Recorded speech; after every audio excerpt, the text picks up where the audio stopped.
Hey, LPR folks, Mr. Casey here. This is our Wednesday check-in video. Making sure camera ready here. Okay.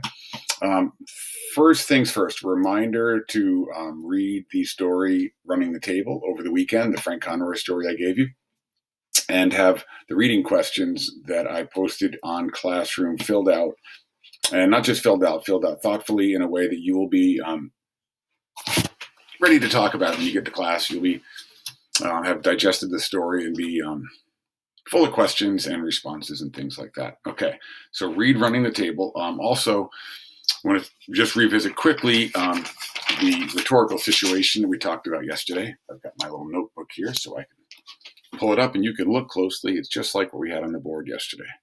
Yeah, there we go. So remember, at the top of this is a situation. So in other words, it's the place the writer or the producer or the filmmaker finds him or herself having to reach a particular audience, and etc. So first, remember, we have the writer. That's you or whoever, Frank Conroy, Patricia Hampel, somebody. And then we have down here the audience. And finally, the third part of the triangle is the subject. So who's doing the work? Who's doing the writing? Who are they trying to reach? Because remember, rhetoric is all about trying to reach people. And what is the subject they're trying to get across? This is a little funny. All right. So those are considerations the writer has to make. But there is also the question of exigence. Remember that word? That fancy Greek word there? Here we go. Exigence.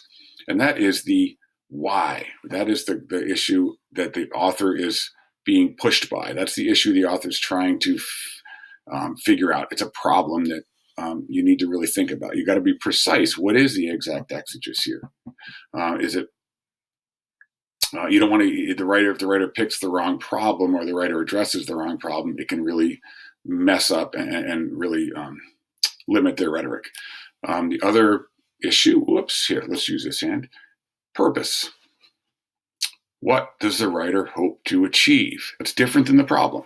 The purpose means, what do you want to get at? What does the writer want to get out of this? Do you want to get more votes for your candidate? Do you want to sell more Coca-Cola? Do you want to convince people of a certain, social issue to move in a certain direction? So what's the purpose? And then finally, what that leads to is a series of decisions about the genre. Genre means, how is the subject being presented? What is the type of writing you're using, or the writer's using? Is it comedy? Is it bullet points? Is it a sort of a sermon, or is it more of a sitcom kind of thing? So what is the genre the writer is employing? And those are determined by these other decisions. What's the problem? What's the purpose? Who are you trying to reach? And what are you trying to reach them about? And all these together create what's called, the text. And so this is the rhetorical situation. We talked about this yesterday, but I wanted to remind you of it and also test out my video skills to make sure I haven't lost any of my chops since the spring. So, okay. So that is the rhetorical situation revisited. Next week, we're going to be talking about another triangle, which is the rhetorical triangle.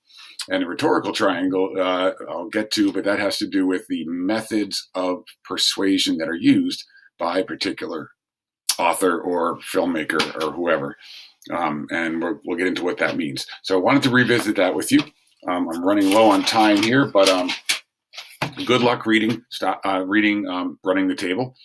And just come in full of questions, and I will talk to you about that on Monday and or Tuesday. Okay, see you then. Bye-bye.